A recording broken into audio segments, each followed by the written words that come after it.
வாழ்க வையகம், வாழ்க வையகம், வாழ்க வளமுடன். குருவே துணை. அனைவருக்கும் இனிய காலை வணக்கம். ஆசான் அருட்தந்தை வேதாத்ரி மகரிஷி அவர்களது உலக சமாதான கவிதைகள் பார்த்து கொண்டிருக்கிறோம். இன்று கவி எண் 158. ஞானியார்களின் கருத்தாராய்வீர். தனிமனிதன் கடமைகளும் கூட்டு வாழ்வின் தத்துவமும் அடங்கியுள்ள இத்திட்டத்தால் மனித இனம் பஞ்சமகா பாதகத்தை மனத்தினிலே நினைத்திடவும் வழியே இல்லை.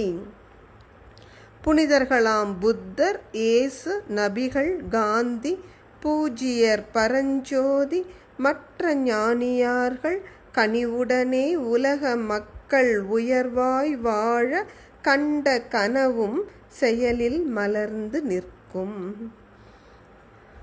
இந்த அற்புதமான திட்டம் ஒரு தனி மனிதனது எண்ணம், சொல், செயல்களை ஒழுங்குபடுத்தி அவன் எப்படி வாழ வேண்டும் என்கின்ற நீதியை கற்பிக்கிறது. அது மட்டுமன்றி ஒரு சமூகம் ஒற்றுமையாகவும் ஆரோக்கியமாகவும் என்றும் எல்லா மக்களும் எப்பொழுதும் எல்லா வகையிலும் சுகமாகவும் வாழ கூட்டு வாழ்வின் தத்துவத்தையும் போதிக்கிறது.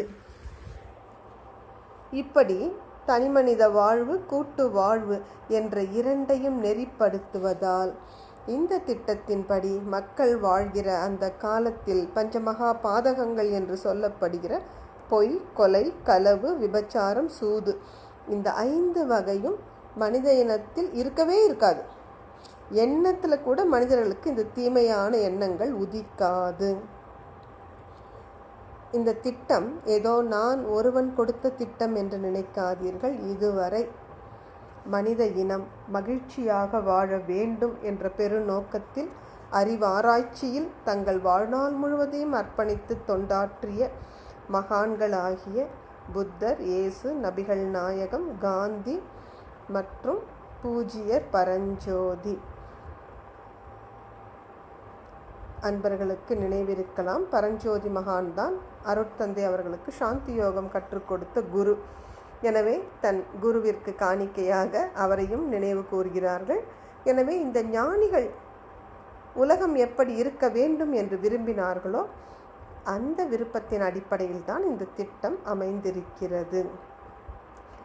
ஏனெனில் ஞானிகள் போதித்த போதனைகள் அத்தனையும் அந்த காலத்து மக்களுக்கு அறிவு நிலைக்கு ஏற்ப பின்பற்றப்பட்டு வந்தாலும் அவர்கள் வகுத்த திட்டங்களின் பெருநோக்கம் மனித இனம் ஒற்றுமையாக மகிழ்ச்சியாக வாழ வேண்டும் என்பதே ஆகும்.